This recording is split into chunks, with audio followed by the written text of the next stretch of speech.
አፍራ የኔ ቆንጆ ወይ እንዴት ደወልክልኝ? ናፈቅኩህ እንዴ? ይገርምሻል እንዴ በየደቂቃው እኮ ነው የምትናፍቂ። ሙዛዛ አሁን ልንገናኝ አይደል? ወይ አፍራዬ ፕሮግራም ቀየርኩ እኮ ፕሮግራም እንዴ ለምን? እዚህ ከጀማችን የሆነ ልጅ ገጠር ሊገባ ነው እና ለስራ እሱን ምናምን እንሸኛለን። በዛ ላይ ደግሞ ማታ ማች አለብን እንዳትቀይም ይልና። እሺ በቃ ችግር የለውም። አንደኛ እኮ ነሽ አንደኛ ምርጠላ ሙዛዛ በቃ እንዳይደብርሽ ከዛሽ ጓደኛሽ ከውጡ። እሺ አይ ችግር የለውም። እሷን ሳይሆን ሳሚን አገኘዋለሁ። ሳሚ አለ እንዴ? ያሸፋፋ አለው። አንተ ግን ለምንድን ነው እሱ ልጅ ዝም ብለህ የምትጠላው? እንዳታገኙ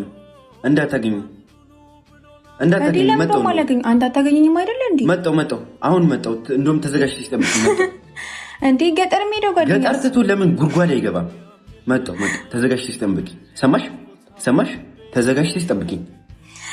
ደስ ነው የሚለኝ። አፍራ